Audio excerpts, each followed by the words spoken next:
अगर आप बदहज़मी का शिकार हैं, खाना खाने के बाद पेट में गैस पैदा हो जाती है या सीने में जलन पैदा हो जाती है, जिसकी वजह से खाने पीने का मज़ा नहीं आता, खाने पीने की लज़्ज़त जाती रहती है, खाना खाते ही अज़ियत और बेचैनी और डिप्रेशन शुरू हो जाती है, तो ये वीडियो आपके लिए इंतहाई ख़ास होने वाली है। अस्सलामु अलैकुम वरहमतुल्लाहि वबरकातुहू। लाखों करोड़ों दरूद व सलाम हज़रत मोहम्मद मुस्तफ़ा सल्लल्लाहु अलैहि वसल्लम पर, आपकी आल पर और आपके असहाबा पर। मैं हूं आपका मेज़बान हकीम लियाकत अली खिची और आप देख रहे हैं हमारा YouTube channel Urdu health point. और टॉपिक है हमारा आज का जी कि बदहज़मी, गैस और मैदे की जलन, सीने की जलन क्या है, क्यों पैदा होती है और हम इससे निजात कैसे हासिल कर सकते हैं। दोस्तों, हमारे कुछ रवैये ऐसे हैं जिनकी वजह से हम इन चीज़ों का शिकार होते हैं, जैसे बदहज़मी होती है, खाना खाते ही गैस पैदा हो जाती है, पेट ढोल की मानंद फूल जाता है, सीने में जलन शुरू हो जाती है, खाने पीने की लज़्ज़त नहीं रहती। तो वो आदत हमारी अपनी पैदा करता है, जब तक हम वो नहीं छोड़ेंगे हम इस अज़ियत से जान नहीं छुड़वा सकते। उन आदत में ये है कि खाना खाने के साथ ठंडा यख पानी इस्तेमाल करना, ठंडा यख कोल्ड ड्रिंक इस्तेमाल करना, जो कि जाके मैदे की तेज़ाब को इंतहाई हल्का कर देते हैं और वो आई हुई ग़िज़ा को हज़म नहीं कर सकता, जिसकी वजह से ग़िज़ा मैदे में पड़ी रहती है, मुताफ़न हो जाती है, उसमें गैस पैदा हो जाती है, उसमें तेज़ाबियत पैदा हो जाती है और उस तेज़ाबियत से फिर सीने की जलन शुरू हो जाती है। यहाँ पे कुछ लोग बहुत ज़्यादा कन्फ्यूज़न का शिकार हो जाते हैं जी कि एक तरफ तो आप कहते हैं जी कि ये ठंडा पानी जाके तेज़ाब को कम कर देता है और फिर अगले ही जुमले में आप कहते हैं कि तेज़ाबियत पैदा हो जाती है। दोस्तों, एक है तेज़ाब, ठीक है, जो उस वक्त पैदा होता है जब हमारी ग़िज़ा मैदा में जाती है, तो वो तेज़ाब पैदा होता है, वो इस ग़िज़ा को नरम करता है, छोटे छोटे टुकड़ों में तकसीम करता है ताकि मैदा इस ग़िज़ा को अच्छी तरह हज़म कर सके। उसको हम मैदे का तेज़ाब कहते हैं। दूसरी है तेज़ाबियत, कि जिस तरह हम दही बनाते हैं, दही को 2 दिन के लिए रख दे तो वो खट्टा हो जाता है, उसमें तुरशी और तेज़ाबियत पैदा हो जाती है। तो यही सूरत हाल मैदे में भी होती है। यानी एक है दही, ठीक है, दही भी तुर्श है, ताज़ा दही है, वो खाने में हम इस्तेमाल करते हैं, नाश्ता करते हैं, बच्चे खाते हैं, बूढ़े खाते हैं, बड़े खाते हैं, सब खाते हैं। एक वो दही है जो कि ख़राब हो जाता है और फिर उसकी जो तुरशी है वो फूड पॉइज़निंग पैदा कर देती है कि अगर वो दही हम खाएंगे तो फिर फूड पॉइज़निंग पैदा हो जाएगी और हम हस्पताल जा पहुँचेंगे। तो ये तेज़ाबियत को भी आप इसी तरह समझ लें।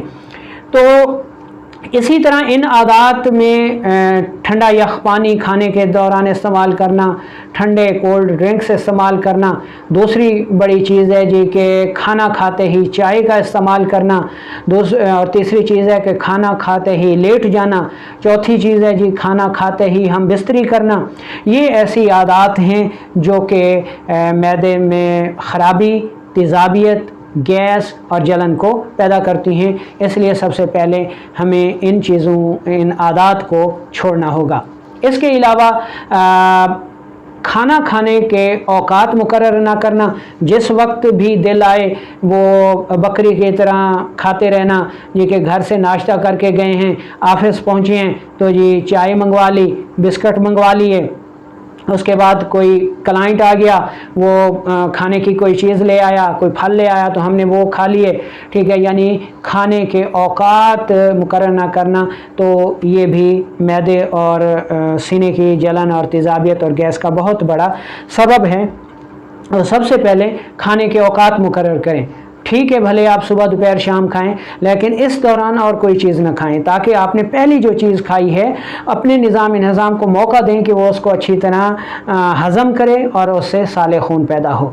अगर आप दरमियान में खाते रहेंगे तो निज़ाम जो है वो बेचारा क्या करेगा कि पहले वाली चीज़ को हज़म करे या आपकी नई खाने वाली चीज़ को हज़म करे, क्योंकि निज़ाम हज़म का अमल जो है वो मुंह से शुरू होकर पूरे जिस्म में अंजाम पाता है।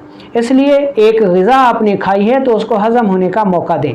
इसके अलावा नाखालिस ग़िज़ा, फ़ास्ट फूड, बची हुई ग़िज़ाएँ, बासी फल, ठीक है, ये चीज़ें खाने से गैस, तेज़ाबियत, बदहज़मी पैदा हो जाती है। तो ये इसके असबाब हो गए। इसके साथ हमने इसकी अलामात भी बता दी कि गैस होगी, कब्ज़ होगी, तेज़ाबियत होगी, सीने में जलन होगी, मुंह का जायका खट्टा हो जाएगा, नींद नहीं आएगी, डिप्रेशन होगी, बेचैनी होगी, ठीक है। ये सारी अलामात जो हैं वो बदहज़मी, गैस, तेज़ाबियत, सीने की जलन और इन वजह से पैदा होते हैं।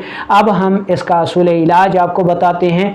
देखें, इलाज तब कामयाब होगा जब आप किसी भी मर्ज़ के असबाब को दूर करेंगे।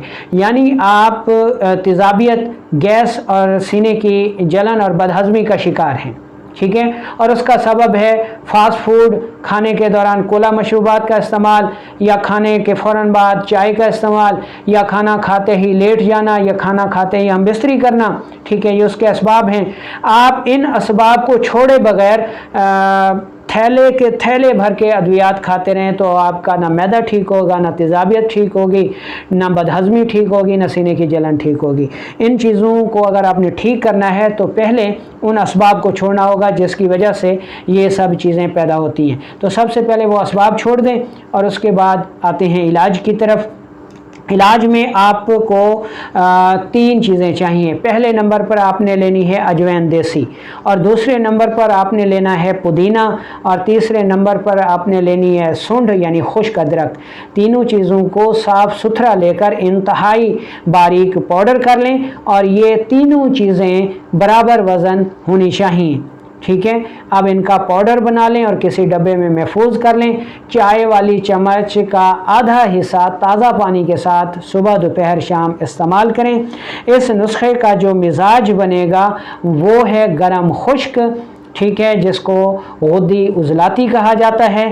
तो ये नुस्खा 1.5 से 2 माह इस्तेमाल कर लें, साथ परहेज़ भी करें और तेज़ाबियत और बदहज़मी और गैस पैदा करने वाले असबाब को भी छोड़ दें। तो इंशाअल्लाह 1 से 1.5 माह में आपके मैदे और आंतों के जितने भी मसाइल होंगे, गैस, तेज़ाबियत और बदहज़मी, सीने की जलन के, वो इंशाअल्लाह सब दूर हो जाएंगे। खाना हज़म होगा, चेहरा शादाब होगा, खून की फरावानी होगी, कोलेस्ट्रॉल नहीं होगा, गैस नहीं होगी, तेज़ाबियत नहीं होगी, और खाना खाएंगे तो खाने में लज़्ज़त भी आएगी और खाने का मज़ा भी अपना होगा। तो दुआओं में याद रखिएगा। अल्लाह ताला हम सब को अपनी हिफ्ज़ व अमान में रखे। वालेकुम।